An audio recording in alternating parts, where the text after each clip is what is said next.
προηγούμενος τρόπος με τον οποίο έγινε και αν νομίζετε ότι έφερε αποτέλεσμα, πολύ ευχαρίστως το ξαναδούμε, αλλά νομίζω ότι είναι και αυτή σε λάθος βάση. Λοιπόν, επίσης θα ξεκινήσω με ένα άλλο μότο. Όταν ο παραγωγός κάνει όνειρα για την διαχειριστική περίοδο που είναι μπροστά του, νομίζω ότι ο Θεός γελά.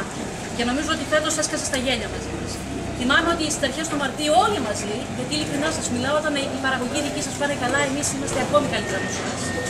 Όλοι μαζί, εκεί στους πρώτες μήνες του Μαρτίου, πανηγυρίζαμε ότι φέτος θα επρόκειται για μια εξαιρετική χρονιά που θα έρθει να συμπληρώσει χαμένα εισοδήματα προηγούμενων ετών, όπου είχαμε εξαιρετικά μειωμένες παραγωγές παντού και προβλήματα στη διαχείριση προϊόντων.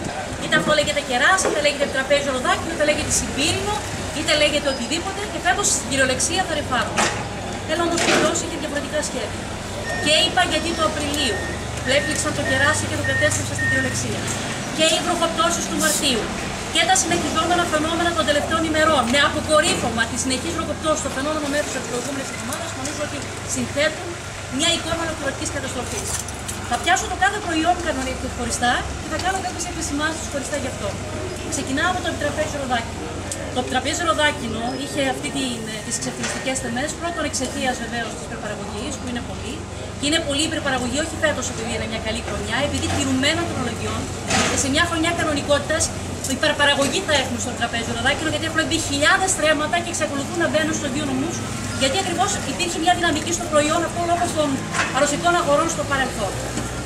Θα πρέπει επομένως να μάθουμε να διαχειριζόμαστε το προϊόν αυτό σε περίοδους σε καθεστώς υπερπαραγωγής.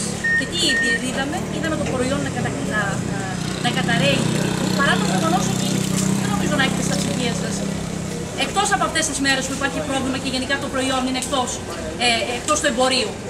Να έχουν μείνει στο ψυγείο στις ποσότητες ή εκτός εμπόρους να εμπορευτούν. Έχουμε το φαινόμενο να φεύγουν τα προϊόντα, οι τιμές όμως του παραγωγού να είναι εξαιρετικά χαμηλές. Και φίλοι, εγώ εδώ ήθελα να μιλήσω τη γλώσσα της αλήθειας και να μην κρυβόμαστε πίσω το δάχτυλό μας. Υπάρχουν ευθύνες. Και υπάρχουν ευθύνες, θέλετε πρώτα εγώ να αναλάβω την ευθύνη από την πλευρά των πολιτικών, θα την αναλάβω.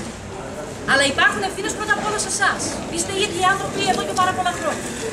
Που αδυνατούμε σε μια χώρα που κάθε χρόνο πανηγυρίζει το ένα ρεκόρ μετά το άλλο που σπάνε στην προσέλευση τουριστών, 30 εκατομμύρια λένε φέτος θα έχουμε επισκεψιμότητα τουριστών, και το προϊόν να φεύγει, να μην μπορούμε να εξασφαλίσουμε μια λογική τιμή. Και δεν είναι μόνο η υπερπαραγωγή το γεγονός ότι έκλεισε η ρωσική αγορά. Φταίμε κι εμείς. Και να το πω με το όνομά του.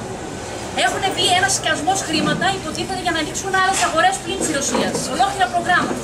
Προγράμματα με τα Ηνωμένα Αραβικά Εμιράτα. Προγράμματα με τον τρίτο κόσμο. Προγράμματα με άλλες χώρες της Ευρωπαϊκής Ένωσης. Παρά το γεγονός εμείς είμαστε έξω από όλες τις αγορές. Και κλαίμε κάθε χρόνο γιατί δεν μας βάζει το παιχνίδι η Ρωσία, στην οποία καταλήγουμε μέσα από άλλους δρόμους. Και να πούμε και την αλήθεια, γιατί κατέρευσε το προϊόν στο επιτραπέζι ροδάκινο, γιατί οι έμποροι που εμπορεύονται το προϊόν μέσω των Σκοπίων, της Σερβίας, της Βουλγαρίας, αποφάσισαν αυτό που θα κέρδιζαν ήδη τα 12-15 λεπτά να το μετακυλήσουν σε εσάς. Να τα λέτε με το ονοματικό μνημόνιο στα πράγματα, όχι επειδή το προϊόν δεν διακλίνεται. Επομένως,